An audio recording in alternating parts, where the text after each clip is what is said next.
Hello, welcome to another section of principles and application of macroeconomics. My name is Dr. Temiloluwa Ajibade, and today, in today's section, we'll be talking about national income and the cost of living. This is a continuation from our last section where we spoke about national income. All right, from last section, if you have to have a quick recap, we discussed national income, given the definition of national income as the measure of total income earned by residents of a country within a specific period of time. And we spoke about gross domestic products, gross national products, personal income, and disposable income, where we described gross domestic products as the total monetary value of all goods and services produced within the economy, or within the borders of a country in a given period of time. We mentioned that regardless of whether the production was done by foreign entities or domestic entities, as long as it was done within the borders of a country, GDP takes care of that.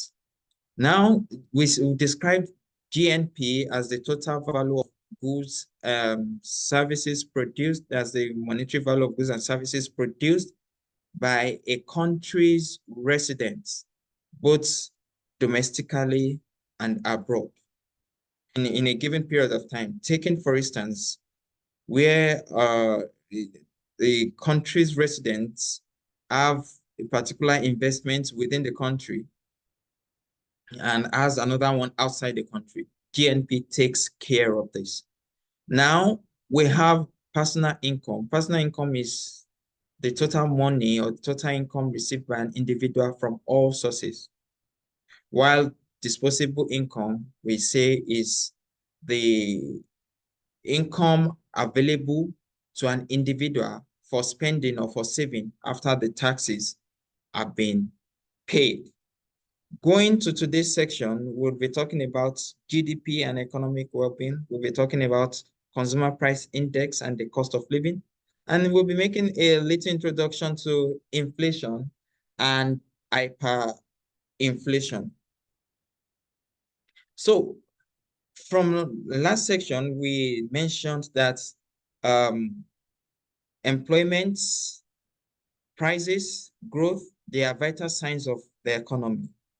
And these are reported often as key indicators in the news. When we see news, we see countries talking about inflation, talking about the price or increase in prices of goods.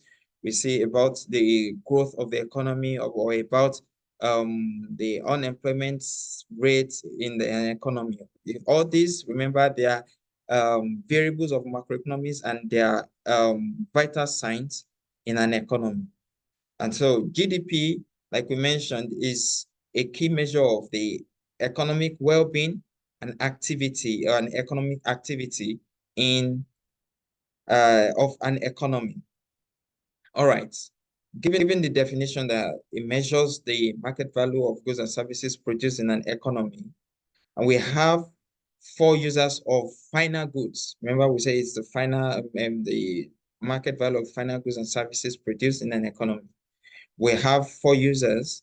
The first user is the household individuals.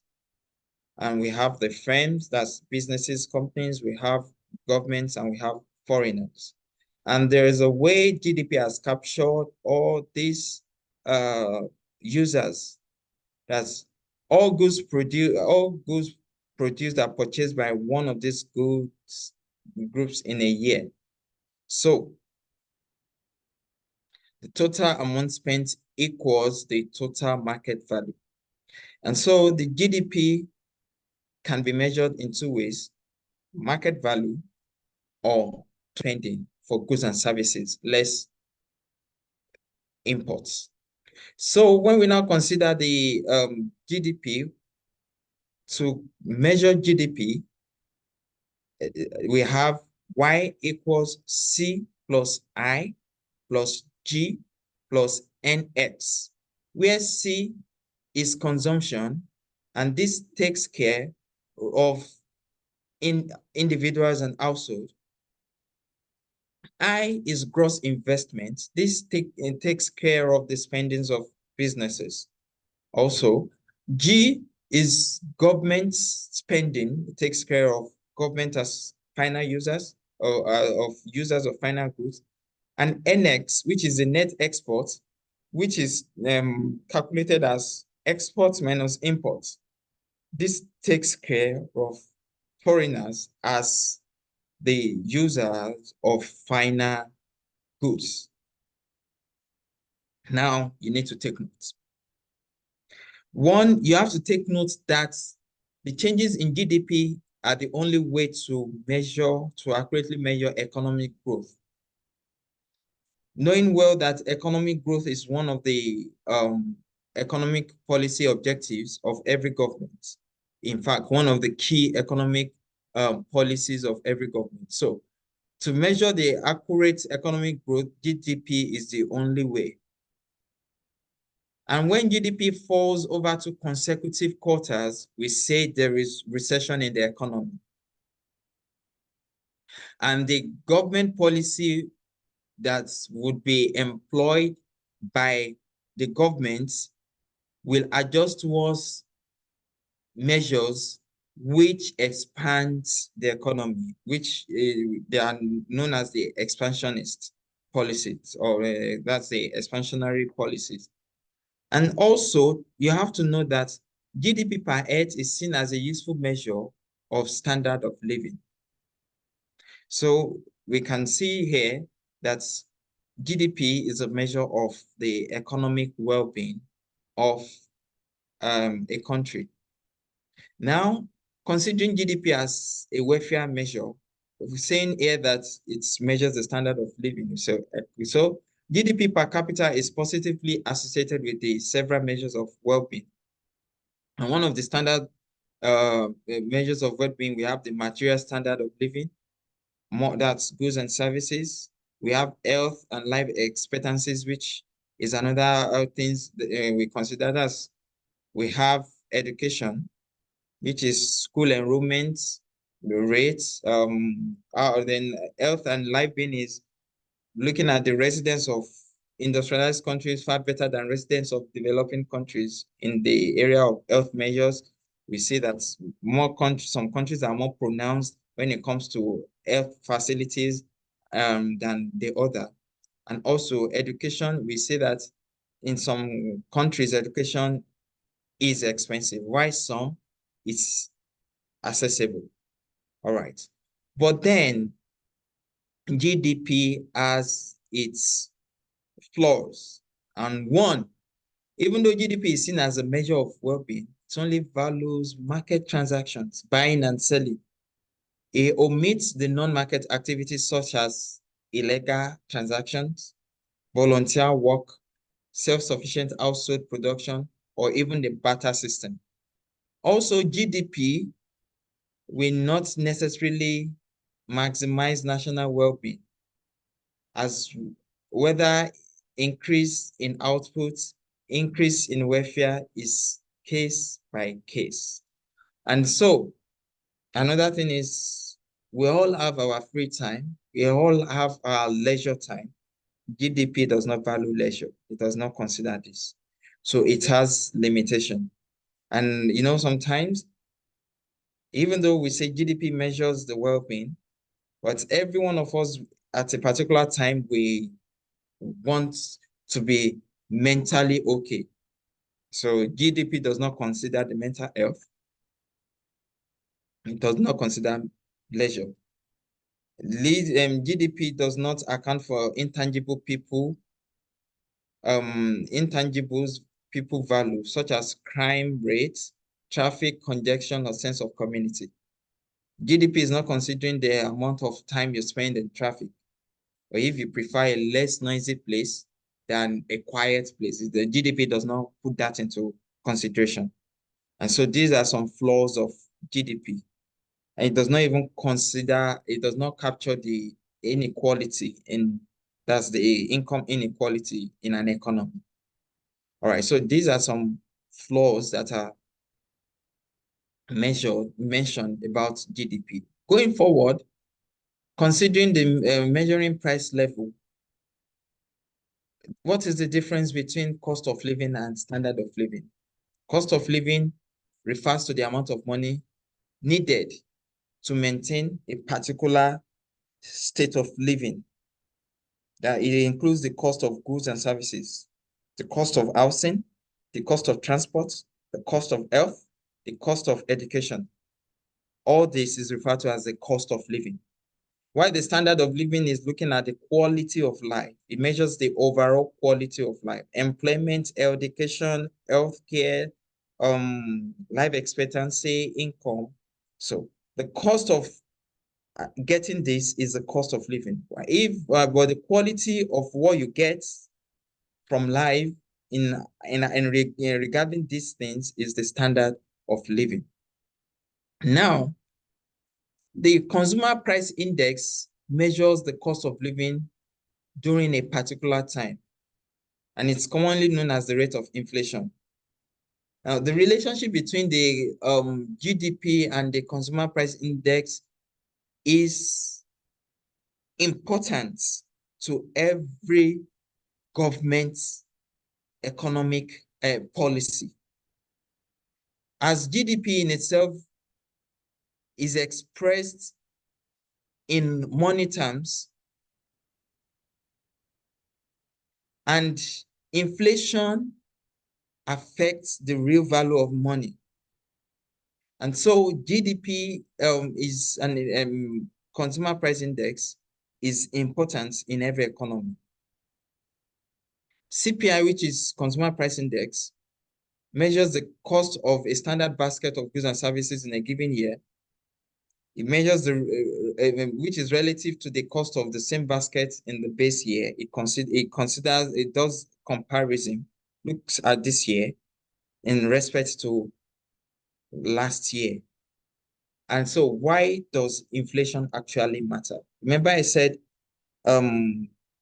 inflation affects the real value of money, which GDP considers. That GDP is looking at the monetary term, monetary value, but then inflation affects the money value, it's the real value of money. So what is now inflation? Inflation is the rate of increase in prices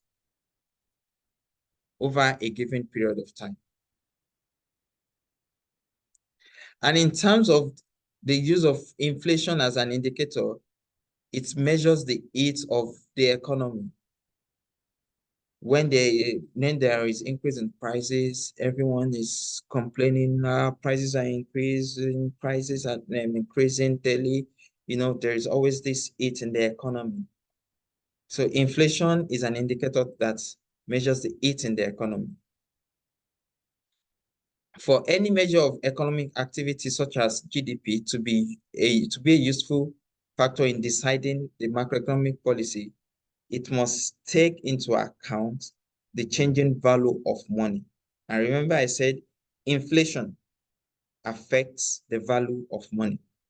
All right, so inflation or price instability is therefore, we can say, is the enemy of planning and implementation of macroeconomic policy.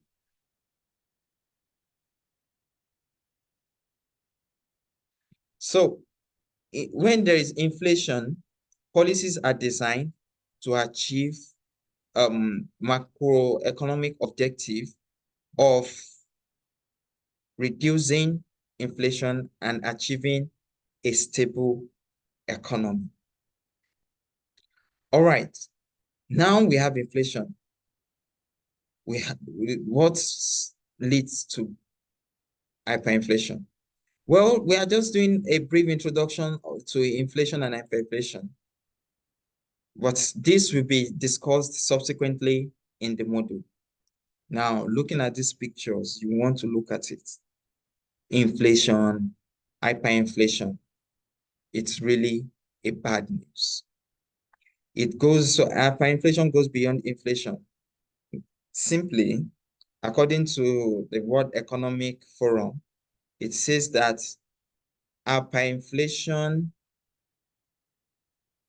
is the uncontrollable inflation in a given period of time in an economy.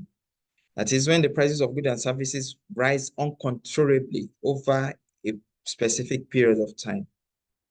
Well, that's when it says when the rate of inflation increases at more than 50% a month, then it can lead to hyperinflation. So, and says typically, hyperinflation is triggered by a very quick growth in money supply. When money keeps coming into the economy, when the country keeps pushing money into the economy. This is caused by governments printing money to pay for its spending. And so this can lead to hyperinflation. Now, still considering the economy, the class activities, we look at GDP. So we outline the main problem associated with GDP, right? With determining national output. So when you go through the module, you see this class activity, and it's important that you consider the price activity in that economy.